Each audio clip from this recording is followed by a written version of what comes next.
elementos, pero son insignificantes en relación a esto, que es el origen, que Medina fue la persona que ingresó al local de comercio y dio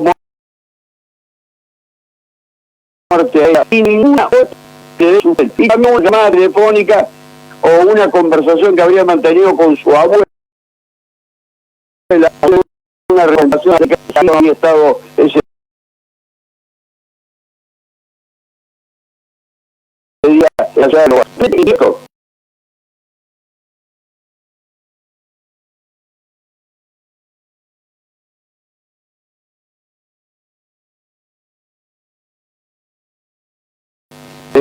la responsabilidad y consiguientemente de la pena que le están imponiendo, por supuesto, la del Tribunal de Río Cuarto, mientras que también por otro pronunciamiento rechazan totalmente el recurso que había presentado el querellante, que pretendía que el hecho se calificara como femicidio. Eso también fue dejado absolutamente de lado por el Tribunal Superior, y este es el único acierto que tiene el Tribunal Superior de Justicia al descalificar ese recurso, porque no es procedente.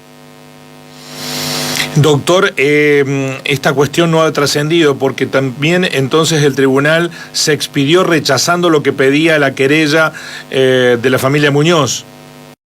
Efectivamente, y fue muy curioso, muy llamativo y muy sugestivo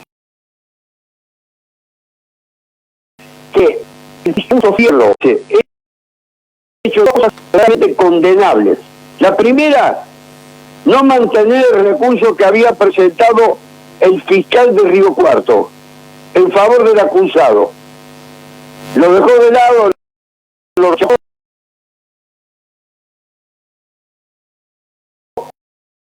no mantuvo una palabra. Y recursos querellante, sabiendo, no dejándole de constar, por supuesto, porque está ahí en la sala de proximidad al Tribunal Superior y conoce su pronunciamiento, que los recursos de los querellantes, cuando tratan de modificar la pena, no son admisibles. Cuando su pretensión punitiva, es decir, la condena, ha sido conseguida. Aquí también hubo una interpretación por parte de este funcionario que resulta absolutamente reprochable. Ahora queda en nuestras manos, cuando hable con la familia de Medina esta tarde, interponer o no el recurso extraordinario. Yo presumo que hay que presentarlo.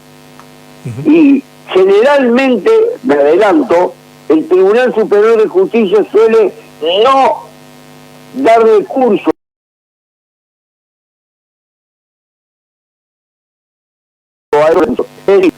Dicen que es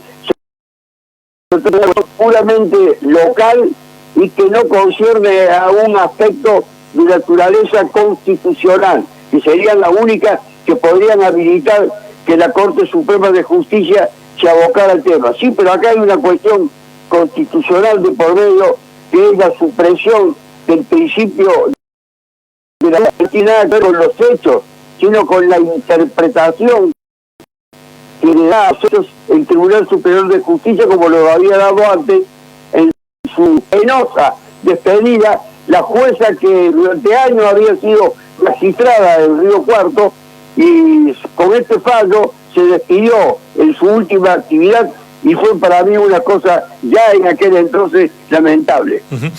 Doctora Irabedián, a nosotros nos parecía, desde el sentido común, uno de los pedística, que había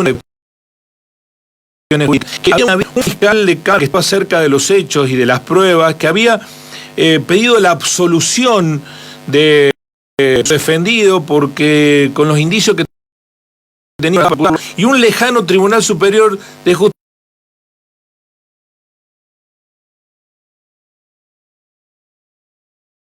que ratifica la condena, que ni siquiera el fiscal de cara había utilizado para construir esa acusación. ¿Es normal esto, doctor? No es normal, absolutamente. Y entonces, bueno, más que todo este proceso se tramitó de una forma extrañamente ya fallecido juez de control Muñoz,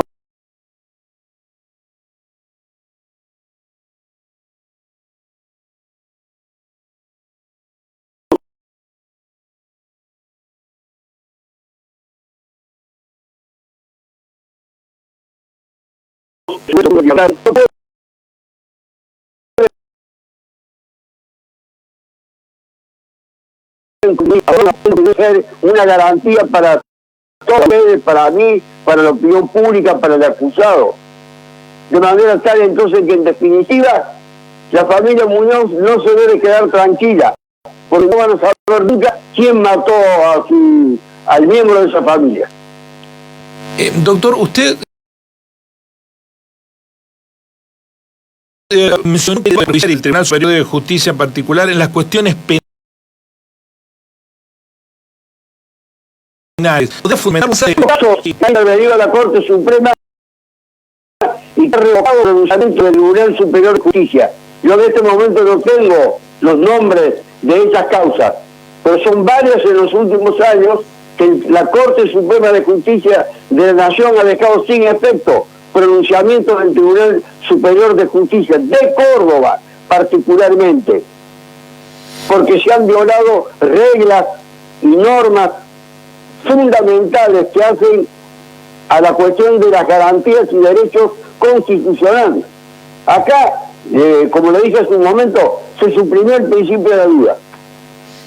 Doctor, ¿usted cree que lo hacen por mala praxis, por injerencia política, por clima de época? ¿A qué lo atribuye? No, hay una fundamentación que nace de las entrañas del punitivismo como doctrina penal. Eso es la formación que tienen estos magistrados, que no es una interpretación en función de las aspiraciones de la sociedad, sino a partir de su propio criterio, que es extremadamente represivo. Por eso dije el punitivismo, para algunos que no lo entiendan, represivo, condenatorio.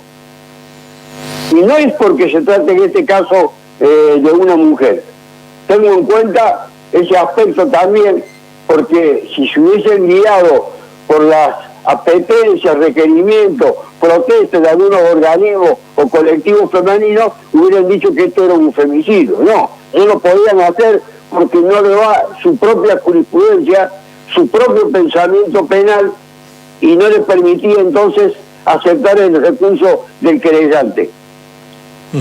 Doctor, pero ese punitivismo es selectivo porque se es duro con las penas para los débiles y se es débil con los poderosos.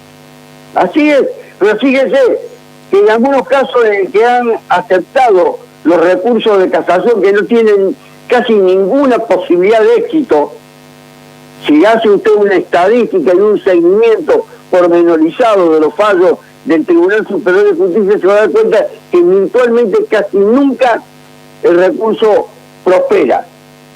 Y cuando han hecho lugar, por ejemplo, a algún recurso que han observado que la pena que se había impuesto era muy alta, la han reducido de una manera realmente insólita a 6 meses, 1 año, una reducción de 6 meses, 1 año, cuando se amerita, cuando hay una desproporción entre el hecho y la conducta y la responsabilidad que se le atribuye al acusado y su historia, se merecería una reducción, ya que hacen lugar al recurso una reducción mayor. Tampoco lo hacen. Yo no hablo desde la ira ni desde la ofuscación, hablo desde la razón. El Tribunal Superior también se ha dedicado en la parte final de del voto de la jueza que vota en primer término a refutar cada uno de los argumentos que fui exponiendo. Se ha tomado ese trabajo de hacerlo para decir, nosotros somos absolutamente sinceros y responsables, de manera tal entonces que ahora pasamos revista a cada una de sus objeciones. Pero como el punto de partida ya estaba asentado, le era muy fácil entonces refutar aquello que le resultaban absolutamente contradictorio con la postura que finalmente adoptaron.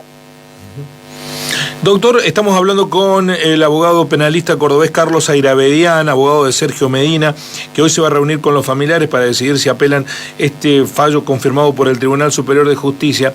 Hay un elemento que utilizó o validó el Tribunal Superior de Justicia, que es una charla telefónica obtenida por un familiar de la víctima.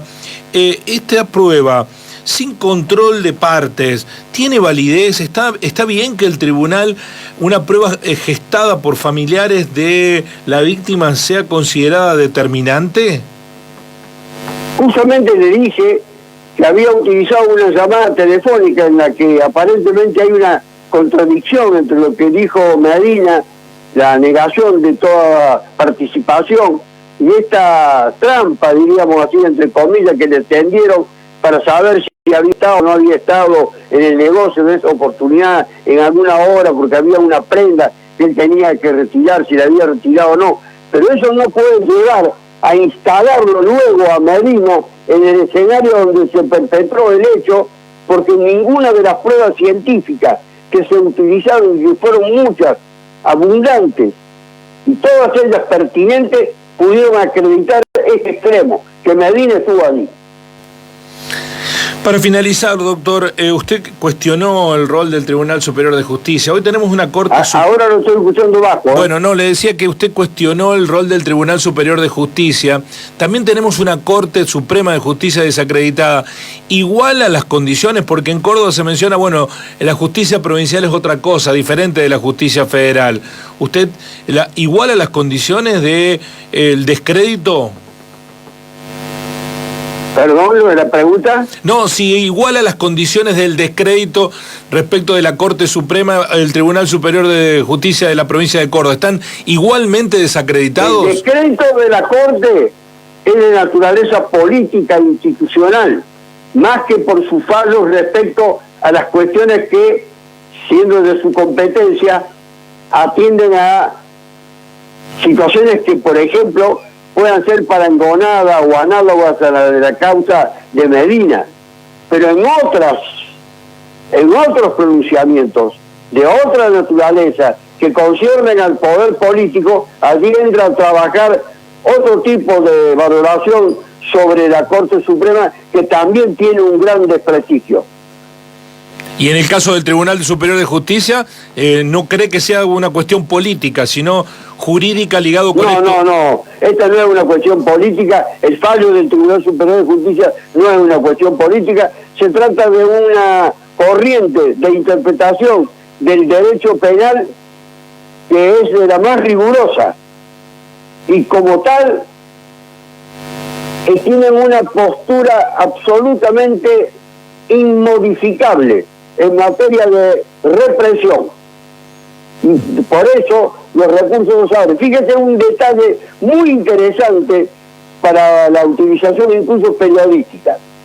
Cuando en algunos casos los jurados populares han provocado una absolución porque no han compartido la postura acusatoria, y los tribunales se han visto obligados a seguir el criterio, como lo impone la ley, de la absolución propiciada por el jurado popular, esas causas que luego han sido recurridas por los fiscales que habían pedido la condena, esas prosperan, porque van en la dirección de la condena.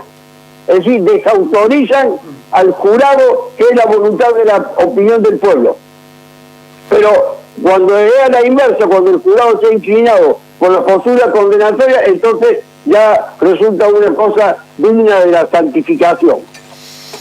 Es muy interesante lo que plantea, doctor. Eso no es descansar en tranquilidad del Poder Judicial que tenemos y la lógica que impera eso. En el fondo hay una cuestión política también para proteger a la familia judicial, porque si hay falta de pruebas para condenar a una persona es por vicios en el proceso de investigación. Pero fíjense que más todavía la cuestión de la falta de prueba, cuando les dije el ejemplo recién del jurado popular, el jurado popular, que es la voluntad del pueblo, representada por los 8 jurados que votan, y ellos se inclinan porque ellos no tienen que dar ningún fundamento, ellos se inclinan por la participación o no participación, por la culpabilidad o la no culpabilidad. Entonces, esa forma de pronunciarse que está prevista en la ley no puede merecer ningún tipo de reproche ni de nulidad, porque así ha sido presentado, regulado y ordenado en la ley. Cuando los fiscales han pedido una condena, el jurado no lo ha seguido, el fiscal luego, derrotado, presenta el recurso de casación para modificar lo que el jurado dispuso, el Tribunal Superior siempre lo ha seguido. Nunca ha hecho valorar, nunca le ha dado credibilidad a lo que han hecho los jurados populares, con lo cual también tienen una postura elitista en contra del jurado. Ahí está la matriz totalitaria, absolutista y negadora de la institución del jurado popular. Doctor Ayravedian, muchísimas gracias por este contacto muy amable. Es una debilidad de la democracia tener un poder judicial tan desacreditado, en el que no tengamos confianza que sea la reserva de la institucionalidad, sino que actúe de esta manera. Le agradezco mucho este contacto. No, le agradezco a usted que me haya permitido que haga una fundamentación más larga de la que habitualmente se hace en los reportajes radiales o televisivos. Muchas gracias. Al contrario, doctor, gracias a usted por su tiempo. Adiós. El doctor Carlos Ayravedian, el abogado de Sergio Medina, dando las razones por las cuales cree que el Tribunal Superior de Justicia alimenta una lógica punitivista.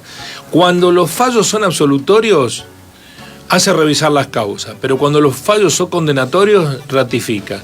Y esto es un problema gravísimo, porque acá no se trata de salir a condenar gente por condenar para que la lógica del poder quede absolutamente consolidada en los términos que hoy la tenemos. Dijo Ayravedian en el comienzo del reportaje, es una vergüenza